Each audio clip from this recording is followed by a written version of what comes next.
Sheba.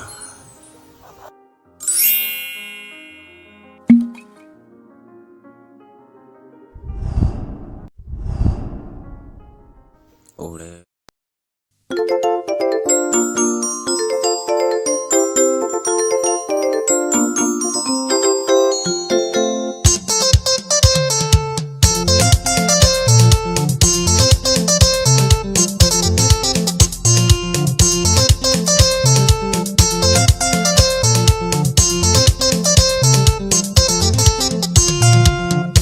Mogiriani areja mbere hinya aikete na nyina irone coki ya gikua nyebitha getigwo na ithiare wa mũmwe ire andia kĩikia mũtumia wa kerĩ amuciarĩra ciana ciarĩkia kũgimara ikĩingata Nyebitha yagĩthiĩ gũtũra Tobu ũngĩgatunywo nguo yaku ĩrĩa ya igũrũ ona ya thĩinĩ nayo ndũkanarege nayo igatwarwo rũgendo mairo ĩmwe kwenda ongerere igĩrĩ nĩguo Bible yugĩte.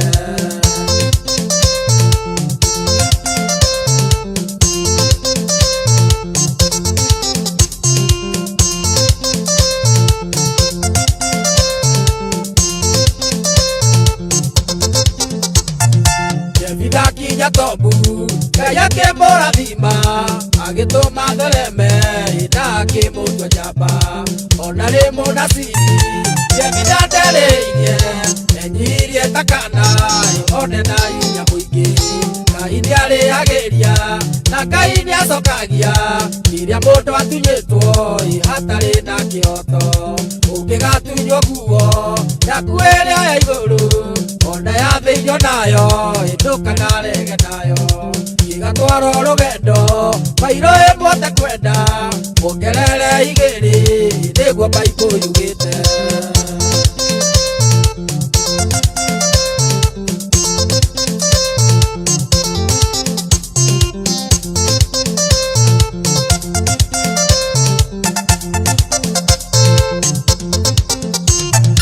Mũthenya ũgĩkinya rũrĩrĩ rwa Amoni rũkĩbanga kũũra ciana cia Isiraeli hĩndĩ ya Isiraeli matiarĩ njamba ya ita ũtigano Nyebitha na nĩmamũingatire aria nyina magĩthiĩ magacarie Nyebitha nĩgetha mateithie kũũra mũkwao ũngĩgatunywo nguo yaku ĩrĩa ya igũrũ ona ya thĩinĩ nayo ndũkanarege nayo igatwarwo rũgendo ĩmwe kwenda ongerere igĩrĩ nĩguo Bible yugĩte.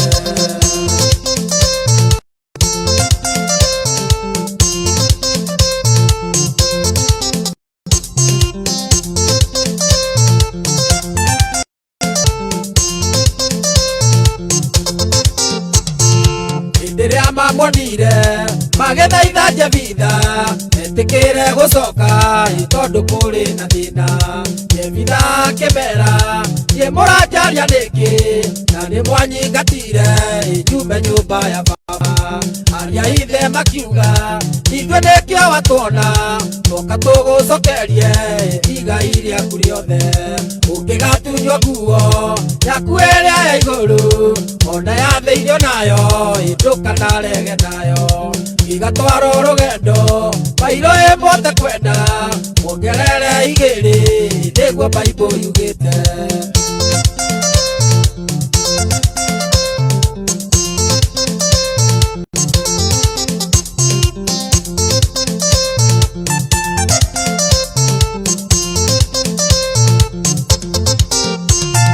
Nyebitha akĩmera akorwo nĩngũcoka kana nĩmwendekĩra ituĩke mũnene wanyu ona to ũguo wiki igai rĩakwa rĩothe mũgũnda ona nyũmba kana nĩmũgũcokia anake a Gileadi makiuga na mwĩtwa Jehova arotũthũra tũngĩkaga kũhingia ũngĩgatunywo nguo yaku ĩrĩa ya igũrũ ona ya thĩinĩ nayo ndũkanarege nayo igatwarwo rũgendo mairo ĩmwe kwenda ongerere igĩrĩ nĩguo Bible yugĩte.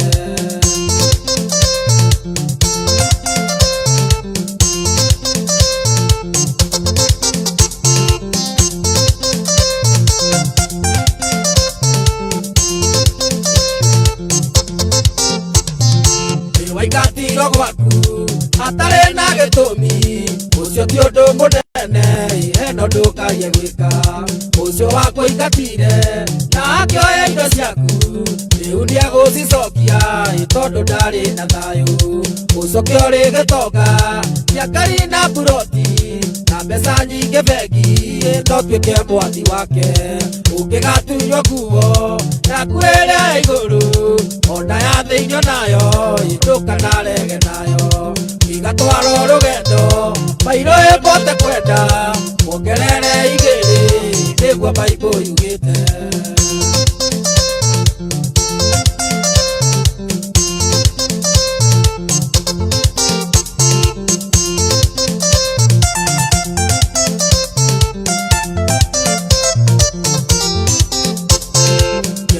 Mugiriani areja mbere hinya aigite na nyina itonda cokia gikua Jemina gĩtigwo na ithe wa mũmwe ire handia kĩhikia mũtumia wa kerĩ amũciarĩra ciana ciarĩkia kũgimara ikĩingata Jemina yagĩthiĩ gũtũũra Tobu ũngĩgatunywo nguo yaku ĩrĩa ya igũrũ ona ya thĩinyo nayo ndukanarege nayo igatwara rugendo mairo imbote kwenda wongerere igiri niguo Bible yugite.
Bwana abariki sana na kutendee mambo mema.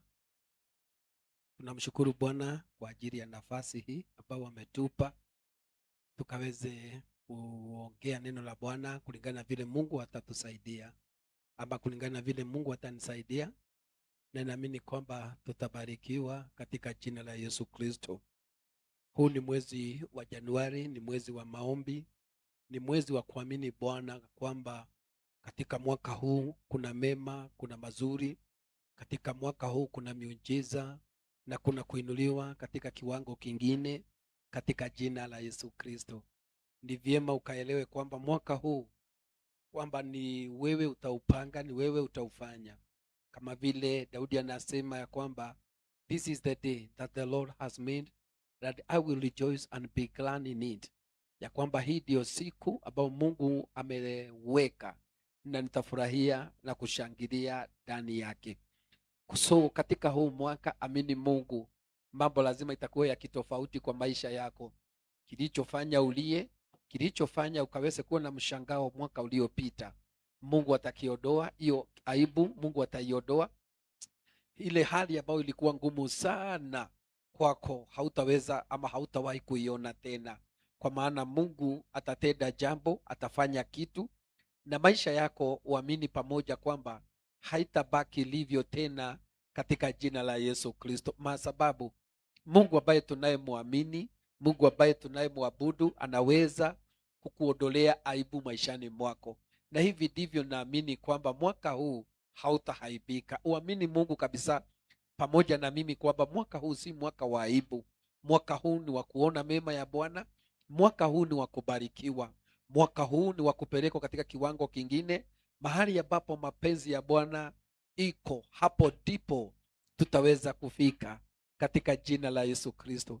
Kwa wale ambao tumekutana na wao mara ya kwanza, mimi naitwa Reverend Boniface Mushoki, ninahubiri na kanisa la True Christ Voice Church hapa Kayole upande wa Soweto, karibu na barabara hapa inaitwa Daharan.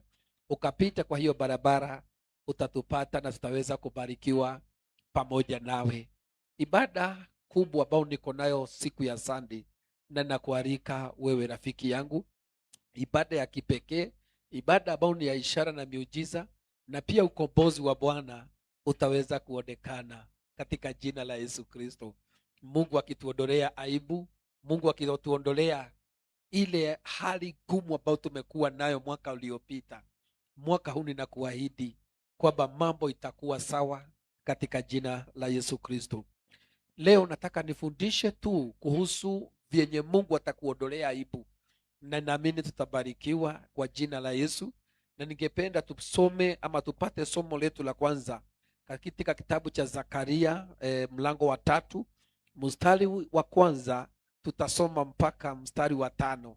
Na kila pahali ulipo unaweza ukashare na marafiki, unaweza ukashare na wale ambao uko na wao kwa group zako, na naamini kwamba Mungu atatubariki na atatutendea mambo mema. Biblia inasema Zakaria 3 na mstari wake wa 5, nikasema na wampige kilemba. Nataka tuanzie mstari wa kwanza twende mpaka mstari wa 5. Tunaanza mstari wa kwanza twende mpaka mstari wa 5 na tutabarikiwa kwa jina la Yesu. Biblia inasema, kisha akanionyesha Yoshua kuhani mkuu amesimama mbele ya malaika wa Bwana, na shetani amesimama mkononi wake wa kulia ili kushindana na yeye. Bwana Yesu asifiwe. Kwamba hapa tunaona ni mtu ambaye anaitwa Joshua ama Yoshua. Biblia inasema Bwana, mstari wa pili, Bwana akamwambia shetani, Bwana na akulekemee ewe shetani, naam Bwana aliyechagua Yerusalemu na akakulemee. Je, hiki si kinga kilichotolewa motoni? Basi Yoshua alikuwa amevaa nguo chafu sana, naye alikuwa akisimama mbele ya malaika. Naye malaika akajibu akawaambia wale waliosimama mbele yake akisema, mvueni nguo hizi chafu. Kisha akamwambia yeye, tazama, nimekuondolea uovu wako, nami nitakufika mavazi ya thamani kubwa. Mstari wa 5, nikasema na wampige kilemba kizuri kichwani pake. Basi wakampiga kilemba kizuri kichwani pake, wakamvika mavazi, naye malaika wa Bwana akasimama karibu. Malaika wa Bwana akasimama karibu. Mahali ambapo tumesoma, ukiona hapo mstari wa kwanza, inaongea kuhusu kwamba kukaonekana kuhani, na huyu kuhani alikuwa ameonekana pale akiwa na nguo chafu, akiwa na nguo ambazo hazikukupendeza, na zile nguo zilikuwa zimeraruka. Bwana Yesu asifiwe. Na pia naye shetani alikuwa amekuja amekaa katika mkono wake wa kulia. Shetani alikuwa amekaa hapo, na sababu ambao Yoshua, Biblia inasema basi Yoshua alikuwa amevaa nguo chafu sana, naye alikuwa akisimama mbele ya malaika. Hebu tuone, kuna mstari ambapo hapo tumeusoma ya kwamba shetani alikuwa amekaa katika mkono wake wa kulia. One thing I want you to understand is that shetani, wakati unasikia kitu kimekaa mkono wako wa kulia, unaweza shikwa na butwa, unaweza ukaogopa. Biblia inasema hapo mstari wake kwamba kisha akanionyesha Yoshua kuhani mkuu amesimama mbele ya malaika wa Bwana, na shetani amesimama mkononi wake wa kulia ili kushindana naye. Thank you very much. Shetani alikuwa amesimama katika mkono wa Yoshua wa kulia ili kwamba ashindane na yeye, ili kwamba ampatie competition, ili kwamba akajaribu vyenye hata songa mbele ashindane na yeye. If you have your Bible, kama uko na Biblia, ningependa underline the word kushindana ama competition, yani mtu ambaye mko na competition na yeye. Shetani naye badala hata akae katika mkono wa kushoto wa Yoshua, huyu kuhani, alikuwa amekaa mkono wake wa kulia, na ili kwamba wakaweze kushindana. So katika ile hali ambao huyu kuhani alikuwa ameogopa, na alikuwa ndani yake kabisa anasikia kama ako katika hali ambao si ya kupendeza na si ya kufurahia maishani mwake. Praise the name of the Lord. So shetani alikuwa amekuja ashindane na yeye, aweze kumpinga Yoshua, that everything he tried to do, everything that he tried to start, kukaweze kuwa kuna kushindana.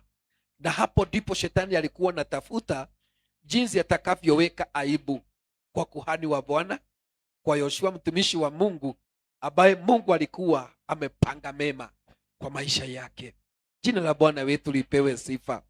So kukaa kwa shetani mkono wa Yoshua wa kulia haikuzuia Mungu akaweze kutumana kwa Yoshua, ili kwamba akamweze kumsaidia, ili kwamba akaweze kumtoa naye shetani aondoke katika mkono wa Yoshua wa kulia.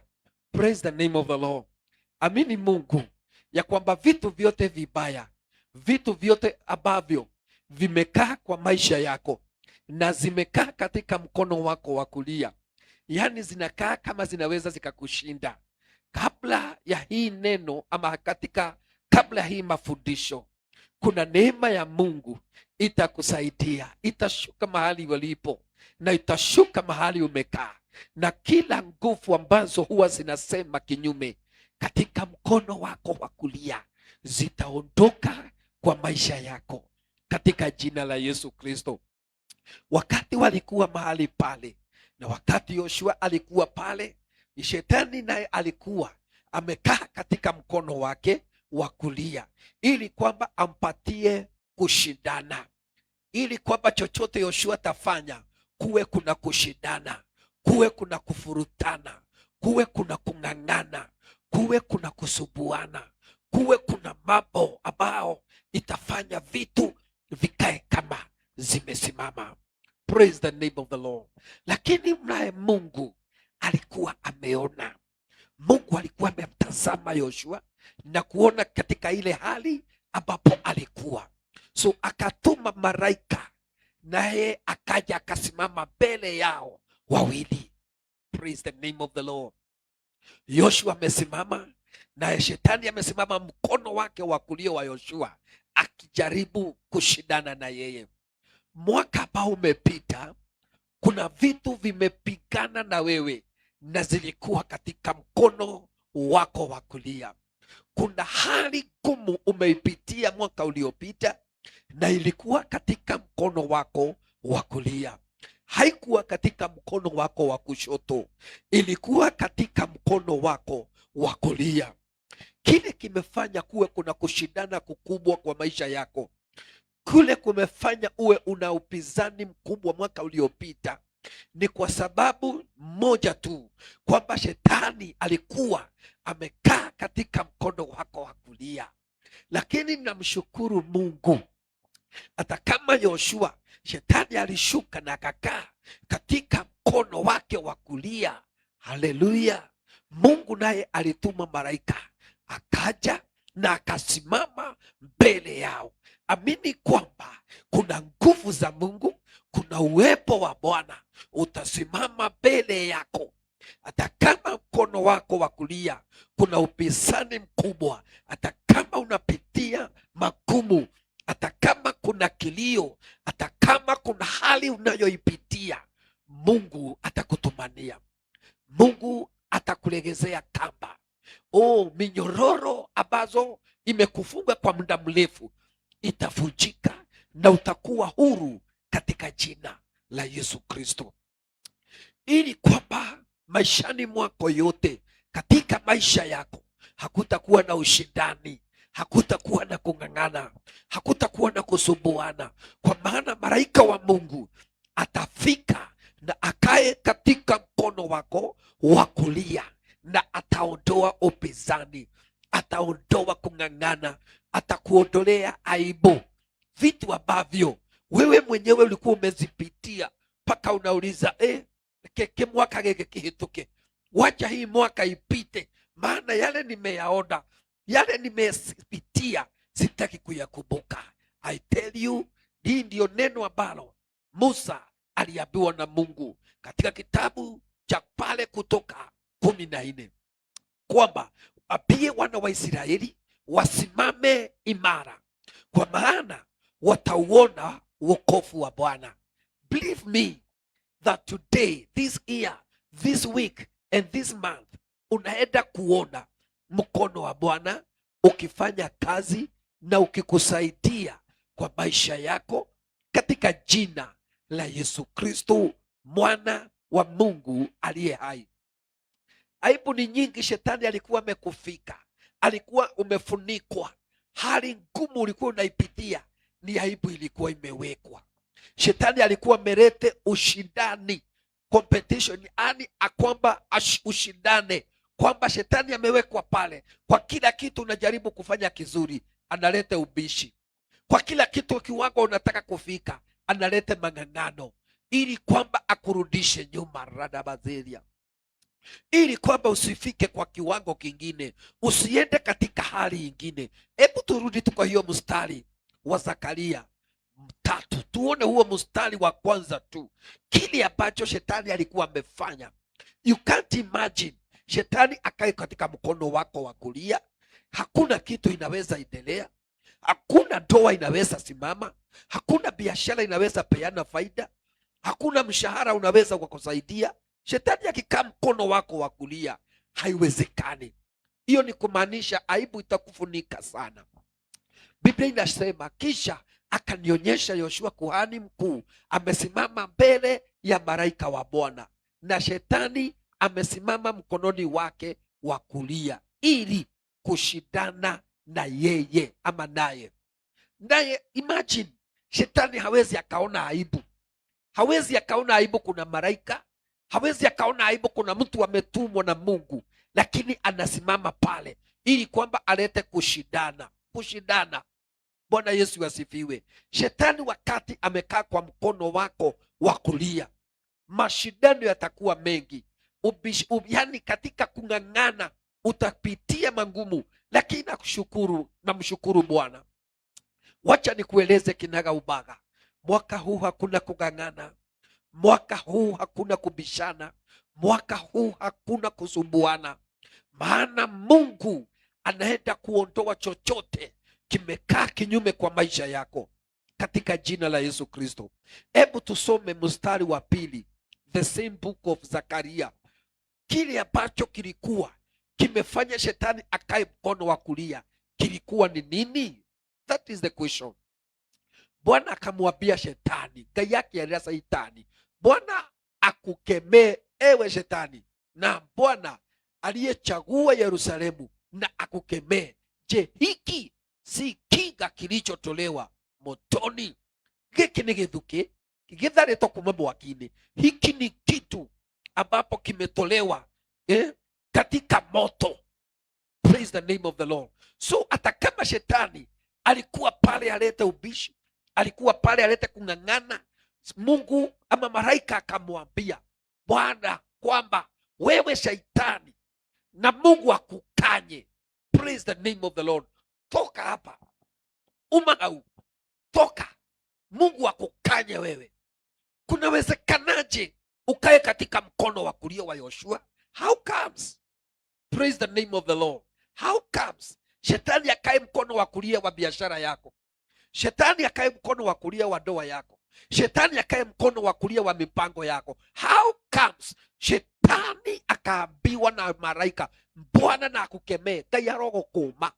Even this time, ninasema Mungu na akemee kila nguvu ambao imesimama kinyume na wewe, ama imesimama mkono wako wa kulia, ikijaribu kukuangusha, ikijaribu kuaibisha, ikijaribu kukuleta chini. In the mighty name of the Lord Jesus Christ, the name above all names.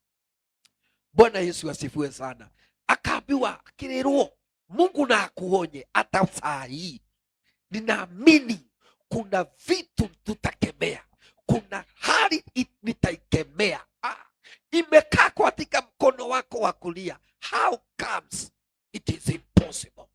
As long as we know that what God can do. Bwana Yesu asifiwe. As long as you know, we know, and we understand that we were given the name above all the names. Through that name, every knee shall kneel. Hallelujah. Every knee shall kneel, and every tongue will confess that Jesus is Lord. Kwa hivyo hali ya kung'ang'ana, shetani alikuwa amekaa hapo alete kushindana, kugiana. Ukijaribu hii analeta kung'ang'ana, ukijaribu kusimama analeta kung'ang'ana, ukijaribu kwenda mbele analeta kung'ang'ana. Bwana Yesu asifiwe. Analeta ubishi. So everything you do, everything you try, there is a struggle, there is kung'ang'ana, because shetani amekaa hapo. Bwana Yesu asifiwe. Are we together, my friend? So kama shetani alikuwa amekaa katika mkono wa kulia, na unajua sababu gani ilikuwa imefanya akuje katika mkono wa kulia? Tusome mstari wa 3, Zakaria 3:3. Tuone mstari wa 3, Biblia inasema nini? This is the reason shetani alikuwa amepata njia, kamwanya, barabara, daraja ya kumfikia Yoshua na akae katika mkono wake wa kulia. Biblia inasema kwamba basi Yoshua alikuwa amevaa nguo chafu sana, naye alikuwa akisimama mbele ya malaika. Alikuwa amevaa nguo chafu sana, naye alikuwa amesimama mbele ya malaika. So this is the only reason ambayo ilikuwa imefanya Yoshua shetani akuje na akae mkono wako wa kulia. And believe me through this word, ya kwamba hata wewe mavazi ambao umevaa machafu, mavazi ambao umevaa iko na madoadoa sugu, madoadoa na hii mavazi sana sana ninazungumzia moyoni mwako, mavazi ya moyo wako. Kile ambacho shetani amevaa, ameweka, yani kinaonekana kichafu, kinaonekana kwamba hakikubariki, hakiridhishi katika utakatifu, hakikufikishi, kama hakifanyi wewe uhesabie haki. Moyo wake Yoshua, mavazi yake yalikuwa machafu. This is only the reason shetani alikuwa amekaa katika mkono wake wa kulia. Believe me, kwa jina la Yesu Kristo aliye hai, mwana wa Mungu, mavazi yote iliyo chafu kwa maisha yako, Mungu na akuondolee in the name of Jesus. Mungu na akufue in the name of Jesus. Mavazi ambayo Yoshua alikuwa nayo yalikuwa machafu, na ikasababisha sana ili kwamba huyu shetani akae katika mkono wa kulia wa Yoshua. Every principality, every powers of darkness ambao ziko na sababu, I don't care kwamba sababu zao zinatosha kusimama mbele yako. Sijui kama sababu za hizo nguvu za giza zinatosha kusimama mahali zimesimama, ili kwamba upatikane na lawama. Lakini kwa jina la Yesu, mavazi yote machafu Mungu na akuondolee in the name of Jesus. The Bible says verse 4, the same chapter, as we proceed, the Bible says, naye malaika akajibu akamwambia wale waliosimama mbele yake akisema, mvueni nguo hizi chafu. Hebu shikilia hapo, my producer. So katika pale malaika alikuwa na Yoshua mahali alikuwa yule kuhani, na mahali shetani naye alikuwa amesimama kwa mkono wa kulia, kuna watu wengine walionekana karibu na hawa watu wengine, mimi ndio mmoja wao, Radabazeria, ili kwamba Biblia inasema naye malaika akajibu akawaapia wale waliosimama mbele yake wakisema, mvueni nguo hizi chafu.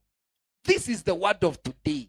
Mungu akatoa, na mimi naamulisha ufuliwe, yani ufuliwe nguo chafu ambayo imefanya shetani akuwe hapo, analeta competition, anajaribu every day kukuangusha. Let me tell you, shetani hata kushinda, tamejadego kuhota kwamba ndego gutoria, shetani hata kushinda. Mungu atakusaidia hata kama kuna kalawama, kuna kakisababu shetani yako nayo. Mungu ataamurisha kwamba ufuliwe hiyo nguo chafu. Malaika ambaye alikuwa pale, baada ya malaika kumwambia Mungu na akuonye kia roho kania we Saitani. So baada ya hiyo kuna watu walionekana, kuna watu walikuwa pale. Yoshua alikuwa. Even you my friend, my sister, my brother, my brethren, wherever you are not alone. God is with you. Hata kama kuna watu ambao wako mbali na wewe, Mungu wako karibu sana na wewe na atakutendea.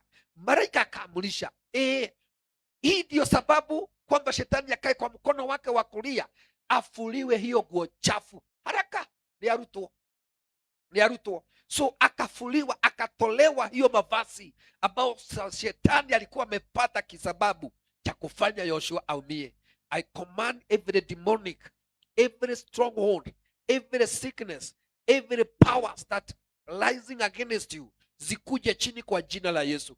Kama kuna vitu umevalishwa, hata kama kuna kisababu kinaonekana na shetani ama kimeandikwa kwa mgongo ama mbele ya kwamba huyu ni wangu, I tell you, hiyo jina ninaifuta kwa jina la Yesu Kristo. Hiyo hali naiondoa kwa jina la Yesu. Hiyo aibu kwa watoto naiondoa kwa jina la Yesu. Aibu mahali unafanya kazi nimeiondoa kwa jina la Yesu. Aibu ambao unapitia wewe na watoto wako ninaiondoa kwa jina la Yesu. Wale ambao unanitazama ukiwa nje ya nchi, nasema kwa jina la Yesu, aibu unayoipitia, hali ambayo unaipitia ya aibu, na anguke kwa jina la Yesu. Yoshua alikuwa kuhani, lakini kisababu ama sababu ya kumfanya malaika awe akimfuata na hata anakaa katika mkono wake wa kulia, kwa sababu ya mavazi yalikuwa machafu. You can't imagine shetani aikalete kwako kwa kukoa ulio. Bwana Yesu asifiwe. Mkono wa kulia, kama shetani amekaa katika mkono wako wa kulia, mkono wa kulia hauwezi pata pesa, mkono wa kulia hauwezi barikiwa, mkono wa kulia hauwezi ukafanya ndoa isimame.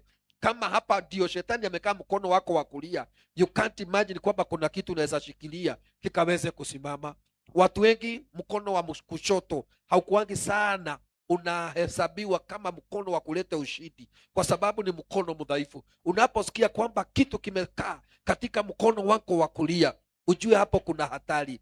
Biblia inasema kwamba Yesu amekaa katika mkono wa Baba wa kulia. Hakukaa kwa left, anakaa katika mkono wetu wa Mungu wetu wa kulia. So believe me, na uamini ya kwamba chochote kimekaa kwa mkono wako wa kulia, kimekaa mwaka uliopita, kimekaa mwezi uliopita, hicho kitu leo unafuliwa. Kama ni nguo chafu, kama ni roho yako ilikuwa mbaya, Mungu atakufalisha roho ingine, roho ya kusamehe, roho ya kupenda watu, roho ya kwenda kanisani, roho ya kupenda watu, hata kumtolea Mungu kwa matoleo katika jina la Yesu Kristo. Ataondoa hali ya awali ile ambayo ilikuwa inakaa like permanent, maana Mungu atatumana. Hebu turudi kwa hiyo mstari wa 4, tuende tumalizie B. Kuna kitu hapo ambapo ninataka tuende naye, na naamini mahali ulipo unabarikiwa. Unaweza tuandikia mjumbe na utuambie unatazama ukiwa wapi. Biblia inasema, naye malaika akajibu akawaambia wale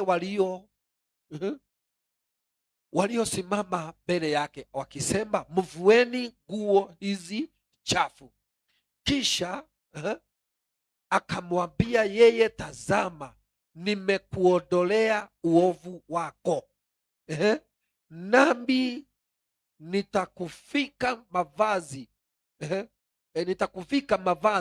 ya dhamani kubwa. Hebu angalia hapo, ketwambĩrĩria rĩngĩ. Naye malaika akajibu akamwambia wale waliosimama mbele yake akisema, mvueni nguo hizi chafu.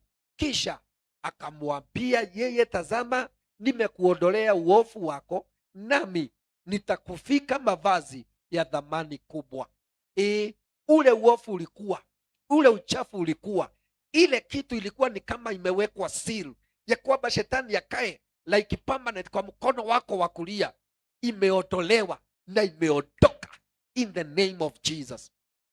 So Mungu akamwambia, malaika akamwambia Yoshua, do not fear, ya kwamba today nitakufalisha nguo ya dhamana, nitakufalisha kitu cha dhamana, utukufu wa dhamana, kitu kitakachopendeza. Reason, kwa sababu ile aibu ilikuwa, ile uchafu ilikuwa, Yoshua alikuwa tayari ashaondolewa. By the name of the Lord Jesus, kwa jina la Yesu, amini Mungu, kile ambacho ulichokipitia na kilikuwa kigumu sana, Mungu atakuficha, atakuweka katika hali ingine ya kwamba watu watatazama waseme, huyo niwe, huyu ni yule kweli tulikuwa tunasoma na yeye, huyu ndio nilikuwa ninamshida hata kwa mahesabu, huyu ndio kwa physics hakuwa anatiria, anafanya hata kidogo. Yani kuna kitu Mungu atakufunika this year 2026 ambapo aibu hautaiona tena katika jina la Yesu Kristo. Watajaribu kupigana na wewe, watajaribu lao lote, watajaribu waganga, it will be for nothing. Watajaribu kwenda kwa wachawi, it will be for nothing. Watafanya kazi, they will use their resources trying to destroy you, but all for nothing, because kile Mungu ameamua ni kubariki, ni kubariki. Kile Mungu amesema ni kuinua, ni kuinua. Mavazi ya zamani ishafuliwa, reputation, sifa ya kitambo ishaondolewa, kwa maana Mungu amefanya kitu ingine. Niwe kwa mathina mtu anakatali permanent. Unajua kuna hali mtu huwa anaona kama ni permanent. You can't imagine shetani amekaa kwa mkono wa mtu wa kulia. Kazi gani anaweza fanya ifanikiwe? Ni wapi anaweza pata kibali ya kubarike hata apate ajira? Hakuna. Ni wapi ndoa gani inaweza simama ya mtu ambao shetani amekaa katika mkono wake wa kulia? Ni kazi gani ya mkono wake inaweza ikainuka kama shetani amekaa katika mkono wa kulia? Hakuna. Lakini shetani akaamua, wehere au kai arogo kania. I tell you, ona kai huyo malaika hata akigonga huyo shetani na mawe, akamgonga. Yani venye alikuwa nasikia kwa mkono wa kulia, akae kwanza kwa kuhani, anakaa kwa kuhani mkono wa kulia. Alimwambia kamsota kwa kidole, wewe toka hapo. Mungu Bwana na akuonye, utoke hapo wewe. Bwana Yesu asifiwe. So Yoshua, Biblia inasema ikaamrishwa wale walikokuwa hapo, tumrutei nguo hizi, mtoleni, mvueni hizi maguo zote. Kuna mtu anafuliwa ile manguo ambao umevaa ya aibu, kitu ambao umekaa nayo kwa ya aibu, hali ambao umekaa nayo ya aibu, naamrisha mbingu na ikuondolee. Haleluya, kwa jina la Yesu Kristo, mwana wa Mungu aliyefufuka siku ya tatu, ambaye Paulo anasema ninataka kumjua na nijue nguvu iliyofanya atoke kwa wafu. Hiyo neno la Bwana, hiyo nguvu itakuweka huru, na kama ni mwana wa Mungu atakuweka huru, basi utakuwa huru kweli kweli. Praise the name of the Lord. Hebu turudi katika hiyo mstari wa 4. Nataka kusoma tukiingia mstari wa 5, na naamini tutabarikiwa katika jina la Yesu Kristo. Na kuanzia Sunday Mungu atatujalia tutakuwa tunakuja live kwa TikTok. Wale ambao wamekuwa wakiniuliza kwa nini sikujagi live TikTok, ni mambo tu kidogo kidogo, na naamini kuanzia Sunday nitakuwa nakuja live kwa TikTok, na kwa ibada zetu pia zitakuwa live even TikTok.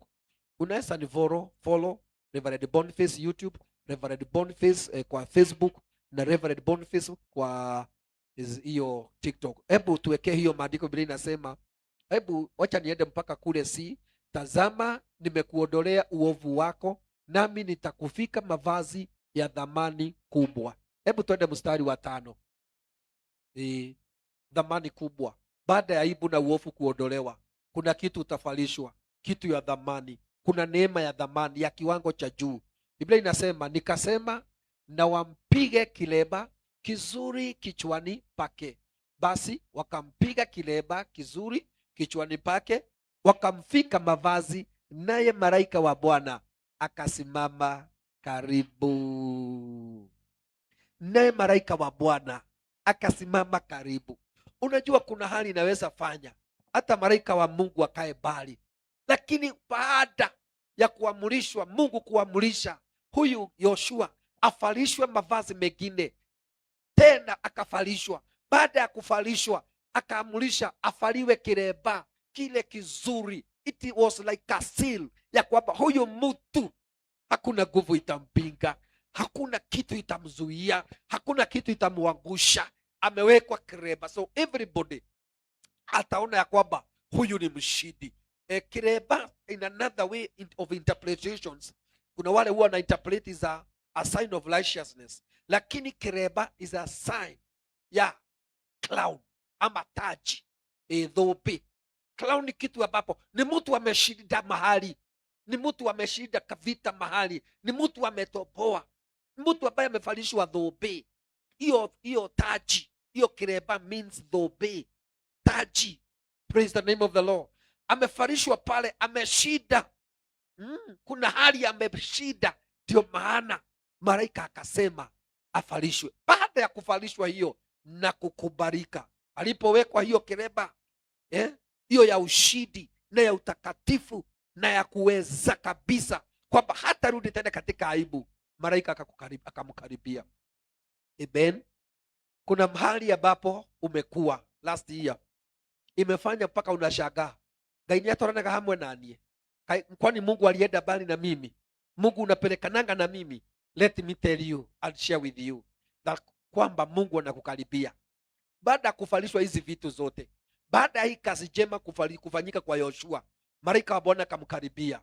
So there is no way kwamba shetani angetea kukaribia Yoshua tena, kwa maana tayari Mungu ashakaribia Yoshua kuhani, na amekaribia kwa sababu moja: ashafuliwa yale maguo chafu, ashavalishwa ile kiremba ya taji, ashaondolewa ile laama zote zilikuwa zimefanya shetani akae katika mkono wake wa kulia.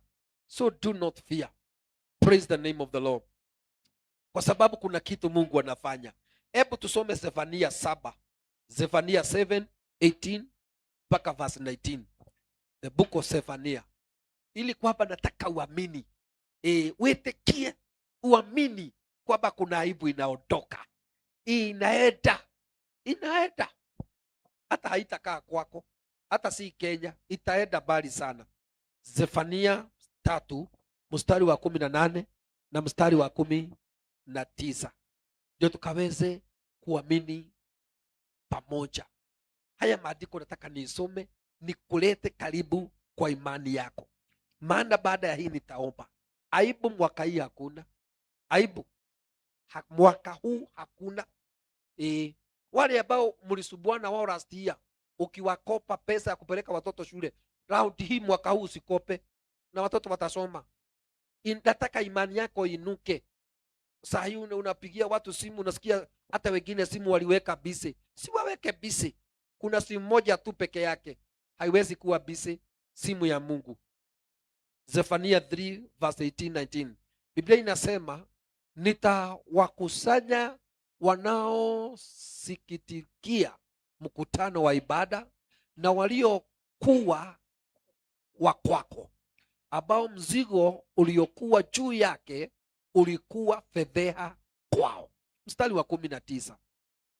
Tazama, wakati huo nitawapatiliza watu wote wanaokuteza, nami nitampokonya yeye achechemeaye, nami nitamkusanya yeye aliyefukuzwa, nami nitawafanya musifiwe na kujulikana, nao ambao aibu yao ilikuwa katika dunia yote. Kaya mehererie githoni, hiyo aibu yote iondoke. Bwana akukaribie, Mungu akusaidie. Waliofanya uwe na fedheha, waliofanya uwe unatetemeka, waliokuzimia simu wakakublacklist, waliokataa kutembea na wewe, waliokataa kusimama na wewe, Mungu akuje akuondolee katika hizo aibu zao, mipango yao baya, alafu akuweke katika kiwango kingine, naye Mungu aanze kutembea na wewe. Mungu akianza kutembea na wewe, huo mstari umenifurahisha, mahali unasema ili kwamba afanye hata ujulikane, afanye kuwe mtu, akufanye mtu mkubwa, sifa yako pia iendelee. Hallelujah. You can't imagine. Taruni edha isi joe kaina ni ando igana. Mimi najulikana watu wangapi, hata sijui wale wananijua ni wangapi. Lakini Mungu afanye jina langu iwe kubwa, yani afanye nijulikane na watu ambao siwafahamu mimi, siwajui mimi, sijawahi waona. Mungu afanye watu wakujue, wale ambao hawajawahi kuona, hawajawahi kuwa karibu nawe, afanye pia wakujue, afanye kuwa amekusifisha, yani amekupanua mipaka yako kiwango ambacho ni cha juu sana, akuondolee aibu yote ambao hautawahi kuiona tena. Amini Mungu ya kwamba hiyo aibu hautawaiona tena, aibu hautaiona. Kule kung'ang'ana kuaibika, umehaibika, ukijaribu kulipa nyumba, ukijaribu na hivi kwingine, unahamishwa, unaambiwa enda kazini, unaambiwa hapana, hatukutaki, hapana, kazi hapa imeisha. Hiyo aibu ndio na kuzungumzia mambo yake. It is no more in the name of Jesus. Aibu zote ambazo umezipitia za kukufanya unafedheheka, moyo wako unaogopa, maovu inajaa kwa moyo wako. Hata kuna watu unakukira ndo maigirega vitoka uru, hata akisikia duthi inapita na stuka, anaonaka kama ni kiuofu tu, ni kishida kinakuja kumpata, na ni duthi inapita tu, imewekwa gia ya kuguruma sana. Lakini kwa sababu ya aibu ambao mtu yule ameipitia, yani mtu mpaka anasikia kitu tu, anasikia kai huyu hata aliguthie ndirathie, mpaka mtu anamkaribia anasema anastuka, yani anaona kama every day ni kama kuna vitu vinamkibisha. Si kwa sababu kitu kingine, ni kwa sababu shetani ya kukaa mkono wako wa kulia. Na ndio maana nimekuja hapa, Mungu amenileta kwa wakati huu, shetani ya kuondokee mkono wako wa kulia. Hakuna kitu utafanya shetani akikaa mkono wako wa kulia, hakuna kitu utafanya ufaidike, hautafanikiwa. Shetani kama amekaa mkono wako wa kulia, neema ya Bwana ikitembea na wewe ikukaribie, na shetani naye aondoke in Jesus name. So Mungu akafanya jina lako, afanye jina lako lijulikane. Huyu ni wa watu kuopaga kifao. Huyu ndiye alikuwa anatukopa 100. Huyu ndiye alikuwa anatukopa, anatuuliza kama tutamlipia gari. Yes. Wakuwe wanasema, hii ndio ushuhuda. Hata kama mimi sijabarikiwa, nina ushuhuda wa ule mama. Hata kama mimi sijaona Mungu, ninajua huyu ndugu ameona Mungu. People will witness, will confess ya kwamba fulani ako na Mungu na aliona Mungu. Na kama kuna Mungu yule ameondolea huyo aibu, hata wewe atakuondolea.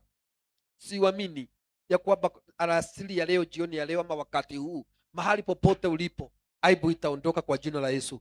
Isaiah 54 verse 4. Isaiah 54 verse 4. Amen. Ili kwamba tujue aibu lazima tamenya mwaka gutiri guconoka. Mwaka hii hakuna kuaibika. 2026 kama kuna kitu tunapiga na mateke na mikono na karate na fujo na kichwa na kila kitu tukifukuza kwa maisha yetu, ni aibu. Isaiah 54 verse 4. Biblia inasema, ni wewe naambia, na tusome hii verse na wewe. Biblia inasema hivi, tusome hapa na wewe. Usiogope, maana hautatahayalika, wala usifadhaike, maana hutaibishwa, kwa kuwa utaisahau aibu ya ujana wako, pia masuto ya ujana wako hutayakumbuka tena. Ni Mungu anasema, ndukaririkana mateso mpaka aibu ulizozipitia kwa ujana, kwa usichana. Mungu atafanya zote usahau. Bwana Yesu asifiwe. Kuna ndugu tulikuwa tunaongea na yeye, akaniambia aliachwa na dada asubuhi kama wanapanga harusi, wamefanya pre-wedding, amelipa mahali na kwanza venye hakuwa amekopa, alikuwa amelipa huyo mwanadada, alikuwa amelipa hiyo mahali vizuri. Lakini wakati tu siku ya harusi asubuhi, msichana kupigiwa simu eti ni mteja, mahali simu ilifunguka, mwenye alichukua simu ya mwanadada na ndiye bi harusi wa huyu bwana harusi, simu ilikuwa mimi, yeye amesema hataoleka. Mungu akaniambia nimwambie, hautahaibika, Mungu atakujalia. Tulipoomba, tulipomwamini Mungu, ndio tukajua hiyo familia wanafanyaga hivyo. Mungu akanifunulia kwambia, hiyo familia, huyo sio kijana wako, wewe sio wa kijana wa kwanza kupelekwa, wewe ulikuwa watatu. Na tulipofanya utafiti wetu tukapata ni ukweli, ilikuwa ni hivyo. Ni biashara, ukaimurashia, kujeni mpeleke mali, mfanye pre-wedding, pesa, mtu anatoka na ile ambao amedhukuma, ile amepata. Mungu akawaambia kwamba hamtahaibika. Thĩinĩ wa rĩtwa rĩthaka hata aibu ya ujana, ya usichana pia, hata hiyo Mungu ataiondoa yote kwa jina la Yesu. Isaiah 61 verse 7 to 9. Nikumalizia na malizia.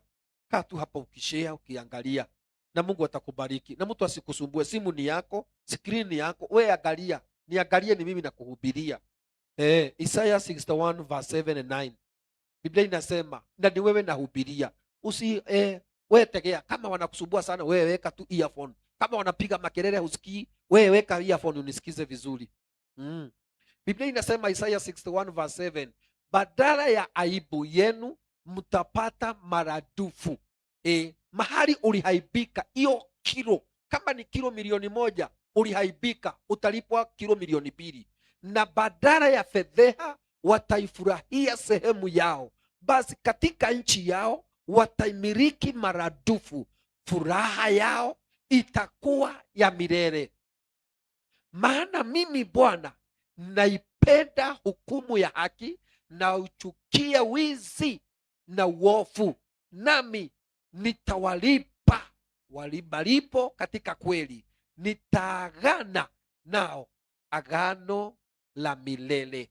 Mstari wa 9 tukimalizia, na kizazi chao kitajulikana katika mataifa, na uzao wao katika makabila ya watu wote wao nao.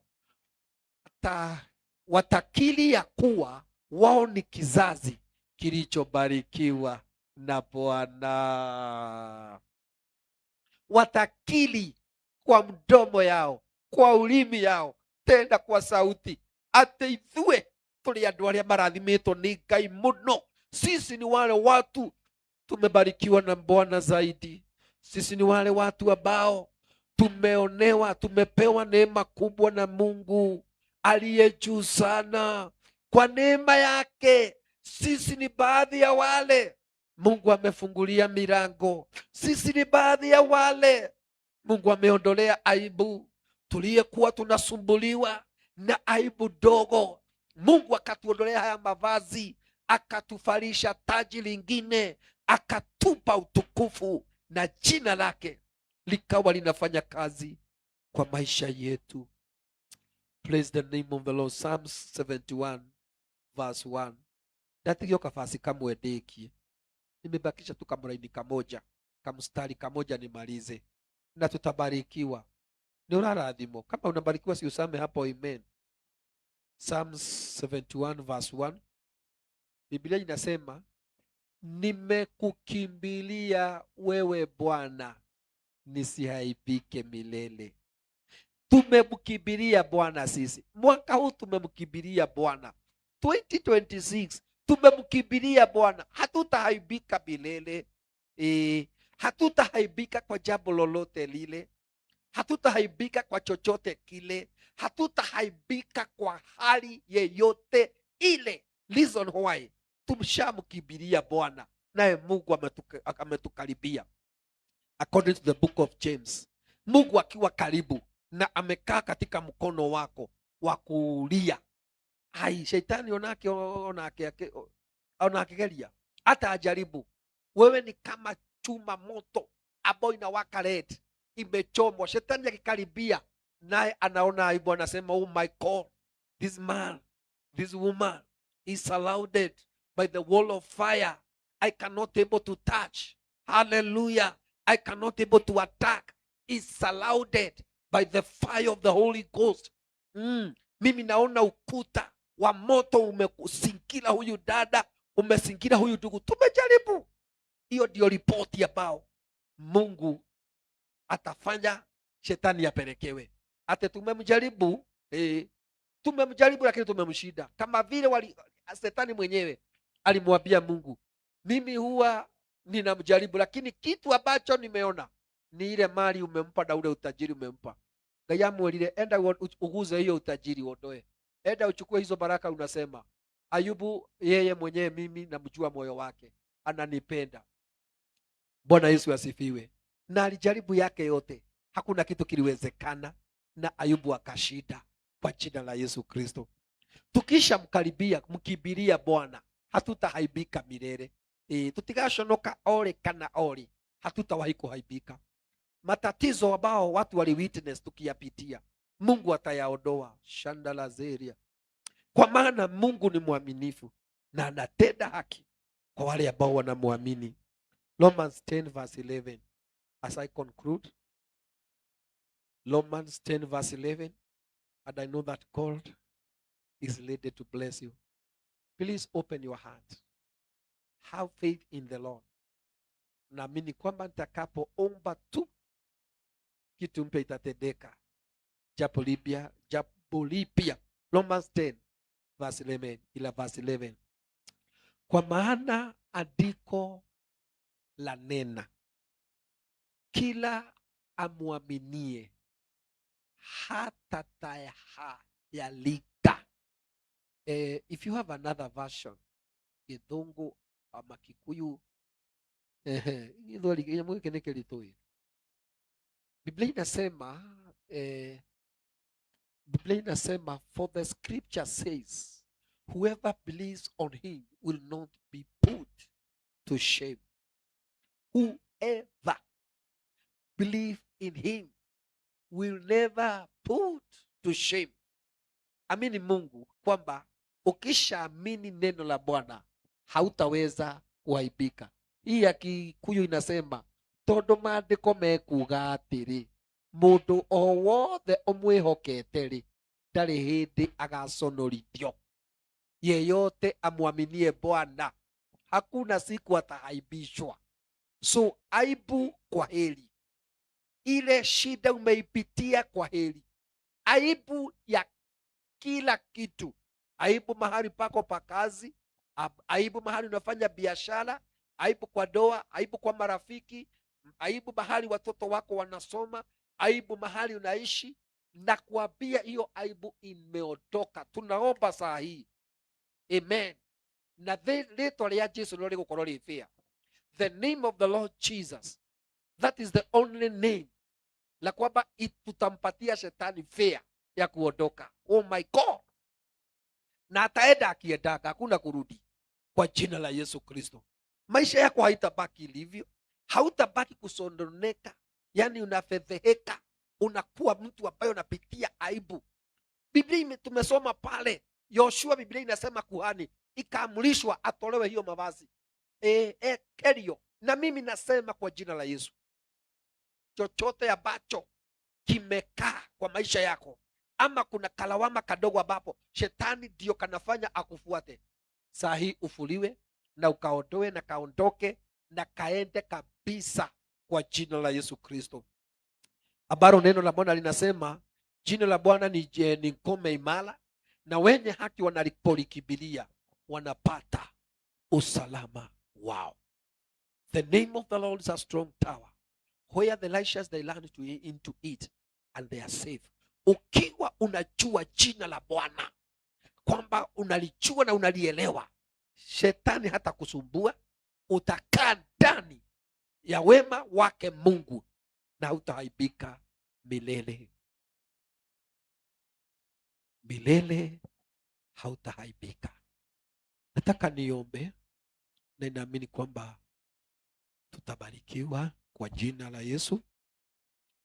Wale ambao mlikuwa mnapitia aibu, wale ambao mlikuwa mmeona mambo ilikuwa imewakalivya, mnashindwa oi, tukwambĩrĩria nako, tuguthie nako, tutaanza wapi, tutaenda wapi?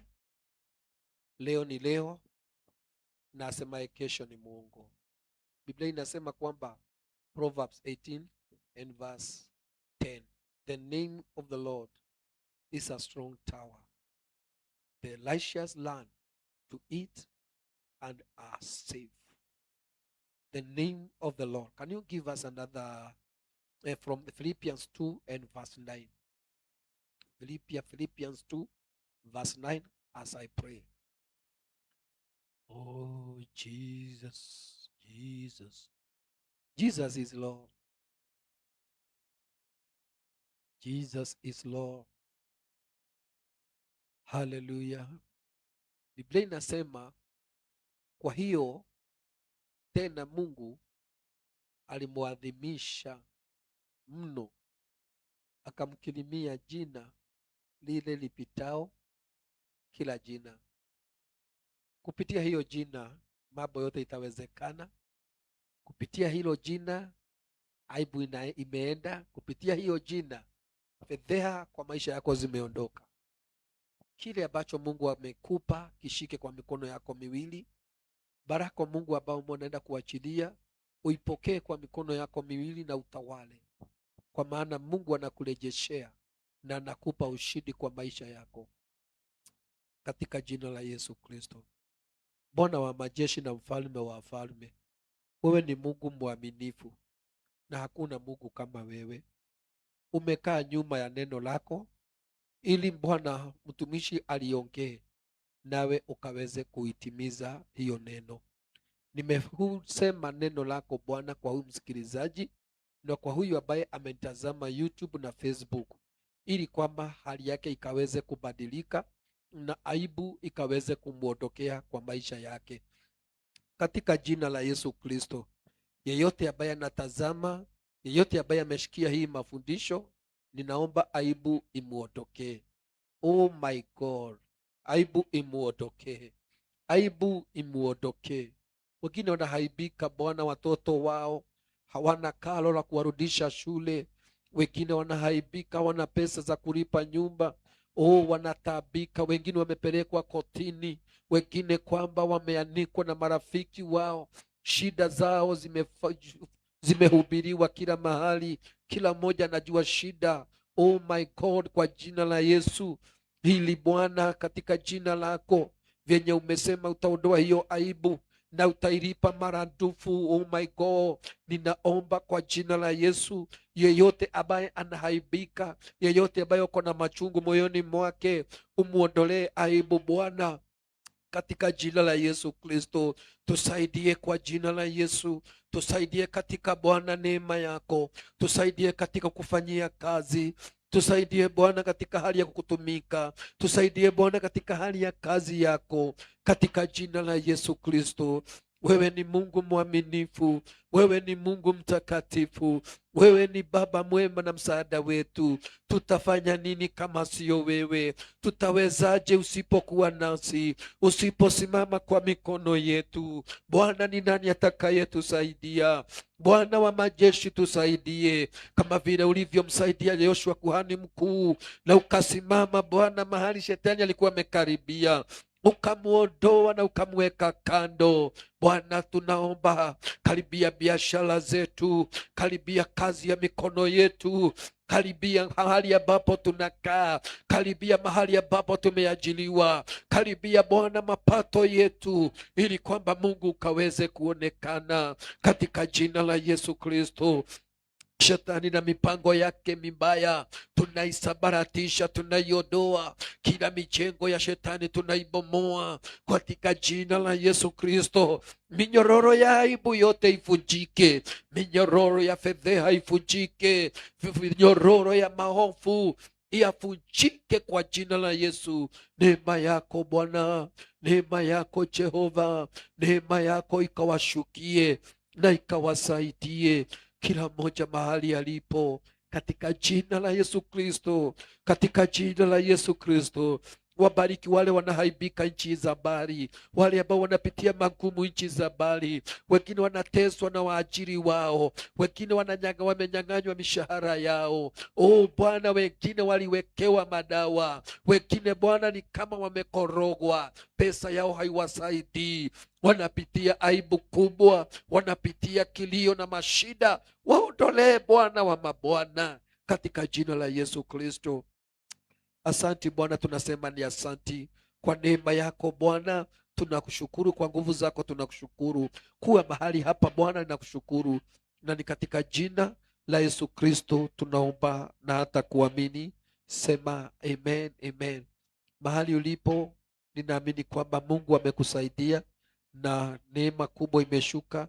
Umepata msaada wa Bwana, aibu hakuna tena kwa maisha yako, kwa maana kuna kitu tayari Mungu amefanya. Kuna kitu nataka nikuambie. Kuna namba iko hapo, umewekewa hapo, inapita hapo chini.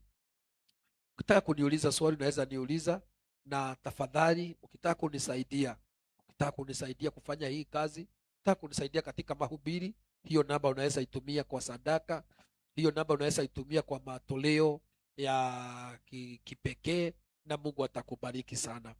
Mwaka huu wa 2026 ninaamini Mungu kwamba nitapata mahali pa kujengea Mungu nyumba, na Sunday nitakuonyesha ile nyumba ambao tumechola na tunaijenga kwa kanisa, na ninaamini kwamba Mungu wetu atatusaidia. Hiyo kanisa tutaijenga kwa uwezo wako, kwa uwezo wa Mungu, na wewe pia utusaidie na chochote kile ambacho uko nacho. Hivi karibuni tutafungua, tutakupea pay bill ya kufadhili na kusaidia huo mjengo ili kwamba ukaweze kukamilika. Hatujauanza, lakini tunaamini Mungu tutaanza hivi karibuni, na Bwana wabariki. Kuna namba iko hapo, inapita hapo. Hiyo namba unaweza toa sadaka yako, unaweza toa fungu lako la 10, hata tu ile sadaka ya upendo unaweza weka hapo, na Mungu atakubariki. Mpaka siku ya Monday tutaonana, na Mungu akubariki. Niseme naitwa Reverend Boniface Mushoki, nahubiri hapa Kayole Soweto, barabara inaitwa Daharan, hapa katika kanisa la True Christ Voice Church. Shalom, shalom, shalom.